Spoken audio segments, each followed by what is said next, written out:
नमस्कार, मी रचना विचारे. महाराष्ट्र कॉलिंगमध्ये तुम्हा सर्वांचं मनापासून स्वागत. आजचा आपला विषय आहे वास्तू पॉझिटिव्ह तर लाईफ पॉझिटिव्ह. विषयाच्या अनुषंगानेच तुम्हाला कळलं असेल की आजचे गेस्ट कोण आहेत. अर्थातच वास्तू specialist doctor Makarand Sardeshmukh. Sir नमस्कार. महाराष्ट्र कॉलिंगमध्ये खूप मनापासून स्वागत. मला वाटतं आपण खूप दिवसांनी भेटतोय, त्यामुळे अर्थातच आज पुन्हा एकदा पॉझिटिव्ह काहीतरी छान ऐकायला मिळेल अशी अपेक्षा करते. सरांची अगदी थोडक्यात ओळख करून देते. वास्तू स्पेशालिस्ट आहेत सर स्वतः डॉक्टर मकरंद सरदेशमुख. गेल्या 15 वर्षांपासून ते या क्षेत्रात कार्यरत आहेत. वास्तू तथास्तु हा त्यांचा रजिस्टर्ड ब्रँड आहे. युरोप इथे जिओपॅथॉलॉजिस्ट म्हणून त्यांनी स्वतः डिग्री घेतली आहे. भारतासोबतच 16 देशांमध्ये ते वास्तू कन्सल्टन्सी देतात आणि त्यांनी दिलेली सुद्धा आहे. आणि विशेष म्हणजे ते स्वतः जाऊन वास्तू व्हिजिट करतात, कुठल्याही असिस्टंटला पाठवत नाहीत. आजचा जसा मी मगाशी विषय सांगितला वास्तू पॉझिटिव्ह तर लाईफ पॉझिटिव्ह, अर्थात त्या विषयाच्या अनुषंगाने नेहमीप्रमाणेच माझी जी सवय आहे की प्रश्न तयार ठेवायचे, कारण खूप सारे प्रश्न मला पडत असतात. तुमच्याप्रमाणेच तुमच्याही मनात खूप सारे प्रश्न असतील, शंका असतील, तर आमच्या फोन लाईन्स ओपन आहे. पटापट आम्हाला फोन करा आणि तुमचे जे काही प्रश्न असतील ते आम्हाला विचारा, सरांना विचारा आणि अर्थातच त्याची समाधानकारक उत्तरंसुद्धा तुम्ही मिळवा. त्यासाठी आमचा नंबर लिहून घ्या 02266843333. सर, वास्तू पॉझिटिव्ह लाईफ पॉझिटिव्ह, अर्थात पहिला प्रश्न माझा हाच आहे की वास्तू पॉझिटिव्ह राहावी म्हणून नेमका कोणत्या दिशेला घराचा मुख्य दरवाजा असावा? नक्कीच आपल्याला शुभ गोष्टी आपल्या आयुष्यामध्ये घडाव्या यासाठी माणूस प्रत्येक जण प्रयत्न करत असतो. सकाळपासून संध्याकाळपर्यंत प्रत्येकाच्या डोक्यात येत असतं की माझ्या आयुष्यात काही वाईट घडलं नाही पाहिजे, चांगलंच व्हायला पाहिजे, चांगलंच व्हायला पाहिजे, अशा उमेदीने आपण सकाळी दिवस चालू करतो. यासाठी तुमची ही इच्छा फलद्रूप होण्यासाठी आणि खरी होण्यासाठी तुमच्या घराचा दरवाजा शुभ दिशांना पाहिजे. तुम्ही बाहेर पडताना शुभ दिशांना बाहेर पडलं पाहिजे. आता शुभ अशुभ म्हणजे काय की पॉझिटिव्ह और निगेटिव्ह. एक्झॅक्टली हा ट्रॅडिशनल वर्ड आहे शुभ अशुभ. आपल्या सायन्समध्ये पॉझिटिव्ह और निगेटिव्ह हे शुभ दिशांना, गुड डायरेक्शन्सला आपण घरातून बाहेर पडताना शुभ गोष्टींची ऊर्जा आपल्या शरीराला, मनाला आणि चेहऱ्याला मिळते आणि मग आपण बाहेर पडल्यानंतर शुभ होतं. बरोबर. त्यामुळे तुमच्या घराचा दरवाजा पूर्व आणि उत्तर या दोन शुभ दिशांना, देवदिशांना असावा. यामध्ये देवदिशा का म्हणलेलं आहे तर या ठिकाणी पवित्र ऊर्जा कार्यरत असते उत्तर आणि पूर्व या दोन्ही दिशांमध्ये. यामध्ये पूर्व दिशेचा सूर्य उगवतो आणि उत्तर दिशेमध्ये पॉझिटिव्ह पॉवर मिळते. पूर्व दिशेतून आपल्याला जैविक जीवनासाठी आवश्यक शक्ती मिळते आणि उत्तर दिशेमधून आपल्याला प्राण, पैसा, प्रयत्न, प्रसिद्धी ही उत्तर दिशेतून मिळते. या दोन्हीही दिशांना तुमच्या घराचा एंट्रन्स पाहिजे. कारण आपल्या शरीराचा जर प्रथम भाग पाहिला तर प्रथम भाग हा उत्तर आणि पूर्व दिशा आहे. हे कसं, आपण जेव्हा पूर्वेला तोंड करतो तेव्हा दक्षिण बाहू आणि उत्तर बाहू, डावी बाजू ही उत्तर येते पूर्वेला तोंड केल्यानंतर. त्यामुळे या प्रथम जो भाग आहे तो उत्तर आणि पूर्व दिशा आहे आणि पाठीमागचा भाग शरीराचा आणि घराचा पश्चिम आणि दक्षिण दिशा आहे. एखाद्या व्यक्तीला 50 किलोचं पोतं दिलं, 2 पावलं नेऊन टाक, आपण पोटावर घेतो का पाठीवर घेतो?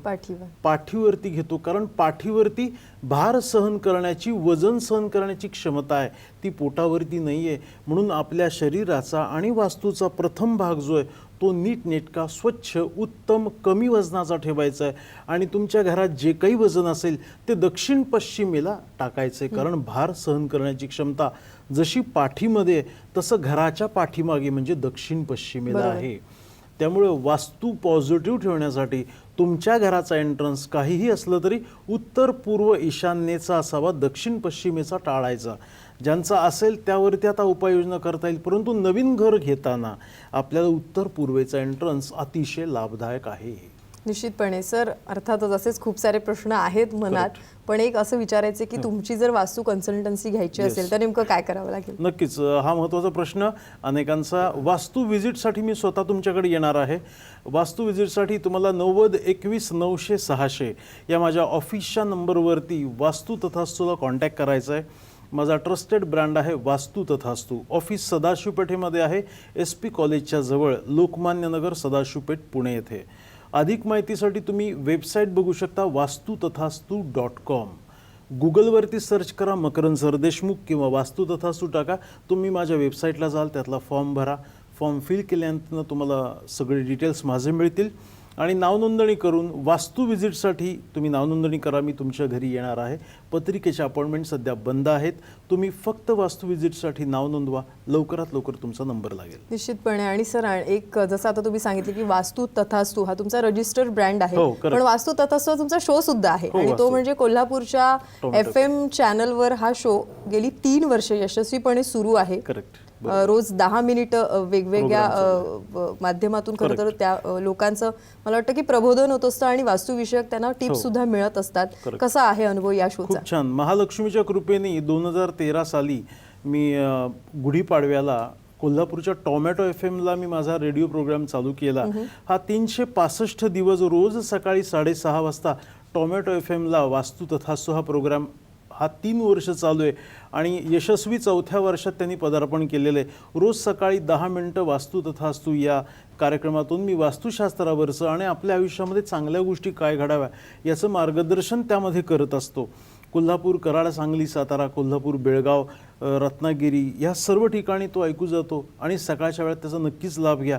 अतिशय छान कार्यक्रम आहे वास्तू तथास्तू. निश्चितपणे. सर पुन्हा थोडंसं मागे घेऊन येते ते म्हणजे की तुम्ही जसं सांगितलं की पूर्व आणि उत्तर याचे एंट्रन्स निश्चितच चांगले असतात जे तुम्हाला पॉझिटिव्ह एनर्जी देतात आणि पश्चिम आणि दक्षिणेचा मात्र प्रवेशद्वार किंवा एंट्रन्स टाळावं जेणेकरून निगेटिव्ह परिणाम मिळणार नाहीत. पण नेमके काय असे ते निगेटिव्ह परिणाम असतात? हो, निगेटिव्ह परिणाम दक्षिण आणि पश्चिम. मी तुम्हाला मगाशी सांगितलं की दक्षिण आणि पश्चिम ही पाठीमागची बाजू आहे. म्हणजे ज्या ठिकाणी ऊर्जेचा व्यय होतो, ऊर्जा संपते, ऊर्जाहीन दिशा दक्षिण आणि पश्चिम आहे. म्हणजे ॲक्टिव्ह झोन आणि नॉन ॲक्टिव्ह झोन. मग आपल्याला हसायचं, खेळायचं, बागडायचं, अभ्यास करायचा, व्यवसाय करायचा, नोकरी करायची.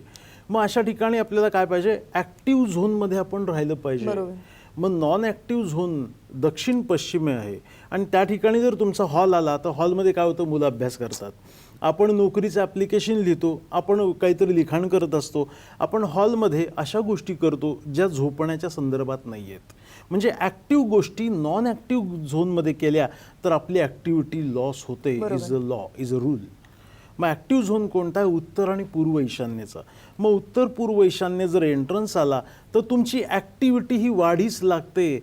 दक्षिण पश्चिम ह्या मायनस एनर्जी असणाऱ्या, ऊर्जाहीन असणाऱ्या दिशेमध्ये तुमच्या घराचा एंट्रन्स आला तर घरामध्ये आजारपण येणे, प्रत्येक गोष्टीला उशीर होणे, वेळ लागणे, यश न मिळणे आणि येतंय कमवतोय पण निघून जात आहे, विविध प्रकारच्या समस्यांचं आगर हे दक्षिण पश्चिमेचा एंट्रन्स हे असू शकतं. कारण या ठिकाणी काय होतं? ऊर्जाहीन असणाऱ्या प्रवेशद्वार असेल, घरातून बाहेर पडताना नको त्या डायरेक्शनला. सूर्य पश्चिमेत मावळतो हे लक्षात ठेवा. त्यामुळे सूर्य पश्चिमेत मावळतो, मावळतीकडे तोंड करू नये, मावळतीला एंट्रन्स नसावा असं आपण पहिल्यापासून ऐकतो. उगवतीला एंट्रन्स असावा हे गावातल्या एका शेतकऱ्याला देखील माहिती आहे. त्यामुळे तो पूर्वमुखीच झोपडी बांधतो, पूर्वेलाच गाईचा गोठा मानतो ज्याचा दरवाजा आहे. शास्त्र माहीत नसलं तरी उगवतीला एंट्रन्स असावा ही पूर्वी. आणि परसदारी परसाकडे जातो म्हणजे पश्चिम दिशेला टॉयलेट असावं. हे साधे सोपे रूल्स माहीत असल्यामुळे अनेक लोकांची ही सुखसमृद्धी आहे. त्यामुळे दक्षिण पश्चिमेचा एंट्रन्स टाळावा. नवीन घर घेताना याचा नक्की विचार करायचा की आपल्या घराचा एंट्रन्स कुठं आहे. बाहेर पडताना जी दिशा दिसते तो तुमच्या घराचा एंट्रन्स आहे. म्हणून शुभ तुमच्या आयुष्यात व्हावं वाटत असेल तर उत्तर पूर्व ईशान्येचा एंट्रन्स असणारं घर, प्रत्येक प्रॉपर्टी घ्या. निश्चितपणे. सर एक फोन आलाय तो घेऊया. सांगलीहून अपर्णा बोलतात आपल्याशी. बोला अपर्णा, प्रश्न विचारा. बोला. हॅलो. हा अपर्णा बोला. म्हणजे मला घराविषयी म्हणजे आमचं मुख्य प्रवेशद्वार आतमध्ये कोपऱ्यात येते. बरोबर. हॅलो. हा बोला. हा आमचं म्हणजे मेन डोर आग्नेय कोपऱ्यात येते पूर्वी. बर. आणि प्रॉब्लेम काय चालू आहे? आजारपण? हॅलो अपर्णा बोला. मला वाटतं त्यांचा फोन cut डिस्कनेक्ट झालाय. झाला. हरकत नाहीये, आपण कार्यक्रम अगदी असाच पुढे सुरू ठेवणार आहोत. नक्कीच. पण त्याआधी घेऊयात एक छोटासा ब्रेक.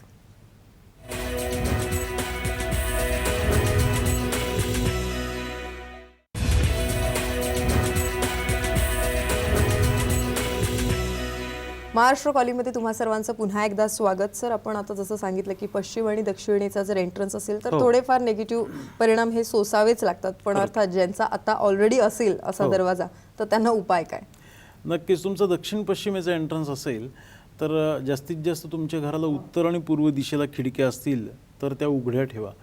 आणि दक्षिण पश्चिम ही दिशा भार सहन करण्याची क्षमता असलेली आहे. त्यामुळे तुमच्या घरात जेवढा भार आहे म्हणजे जेवढं वजन आहे तेवढं प्रत्येक रूमच्या दक्षिण दक्षिण पश्चिमेला शिफ्ट करा. यामध्ये निगेटिव्ह अट्रॅक्ट निगेटिव्ह आणि पॉझिटिव्ह अट्रॅक्ट पॉझिटिव्ह या सर्व गोष्टी ज्या आहेत त्या निगेटिव्ह पार्ट हा आपल्याला आयुष्यामध्ये कमी करायचा आहे, पॉझिटिव्ह पार्ट वाढवून. आणि यामध्ये नको त्या सर्व गोष्टी या इथल्या घरातल्या काढून टाकायच्या आहेत. आणि दक्षिण पश्चिम दिशेमध्ये जर तुमचा एंट्रन्स असेल तर तुम्हाला पश्चिम दिशेला तुम्ही ग्रीन कलरचं किंवा ब्ल्यू कलरचं पाय पुसणं टाका. घराला भक्कम उमरा लावा, लाकडी उमरा पाहिजे. तो लाकडी उमरा जो आहे तो बसवताना तुम्ही खाली चांदीची किंवा तांब्याची तार टाकू शकता.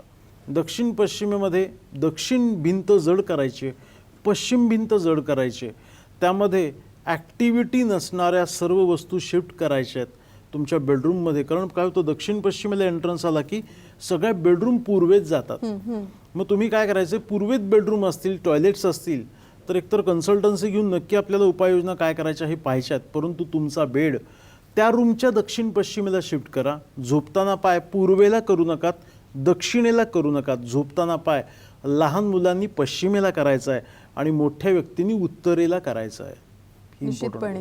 सर, आता आपण बघतो की लग्न सराई आहे, तो मोसम सध्या सुरू आहे, पण अनेक घरांमध्ये थोड्याशा अडचणी असतात कारण मुला मुलींची लग्न जमत नसतात, अडथळे येत असतात, काही ना काही समस्या असतात. या सगळ्याचा वास्तुदोषाशी काही संबंध असतो का? हो, बऱ्याच ठिकाणी मुलांची लग्न होत नाहीत, मुलींची लग्न होत. अशा विविध पद्धतीच्या उपाययोजनांसाठी आपल्याकडे क्लायंट येतात.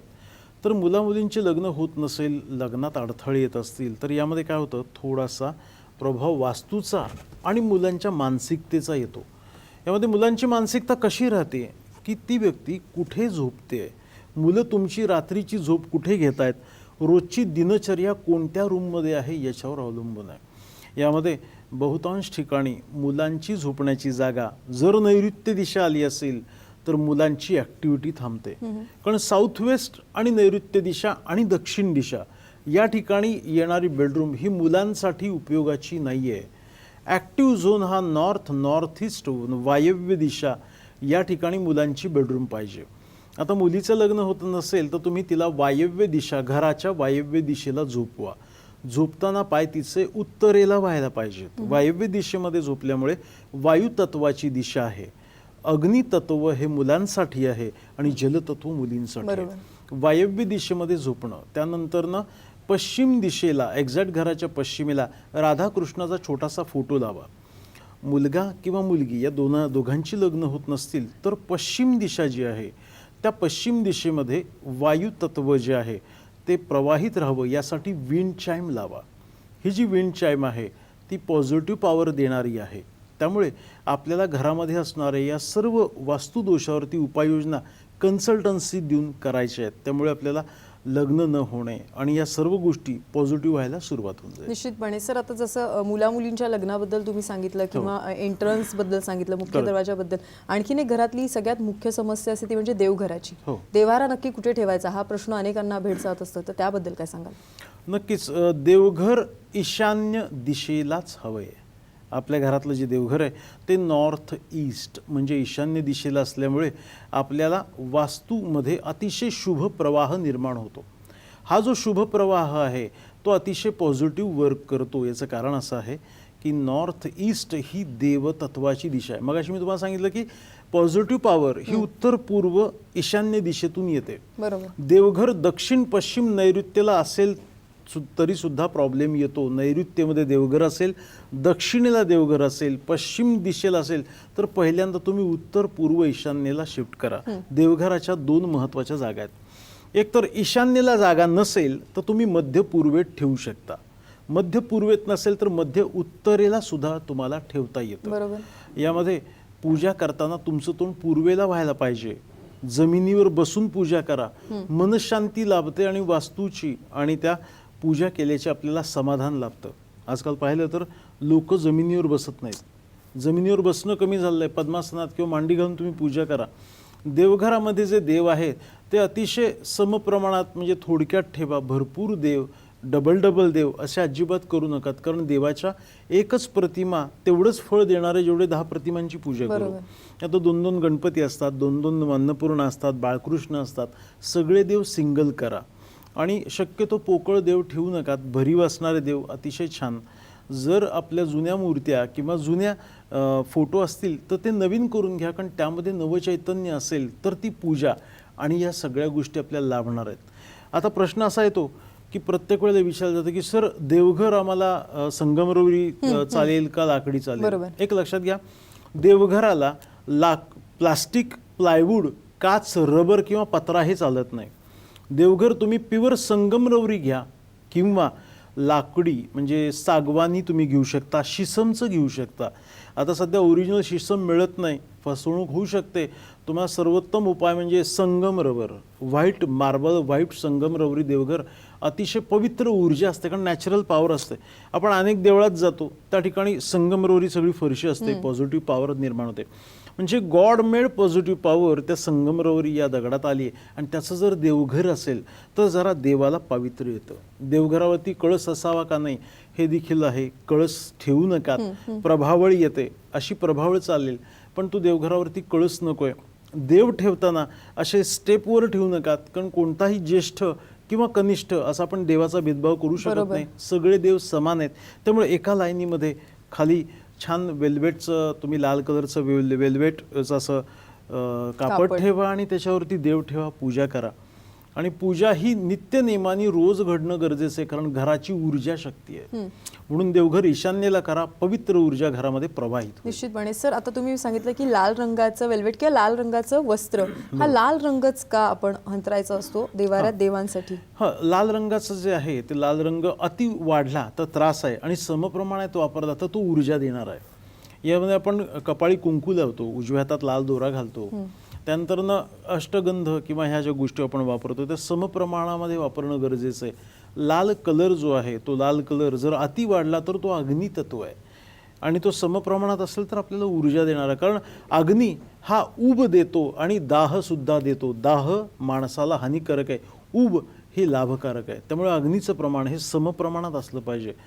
हेच आहे वास्तुशास्त्रामध्ये की तुमच्या घरातली ऊर्जा जी आहे ती संतुलित ठेवण्याचं काम वास्तुशास्त्राचे नियम करतात. पॉझिटिव्ह आणि निगेटिव्ह या दोन्ही दिशांमध्ये दोन्हीही गोष्टी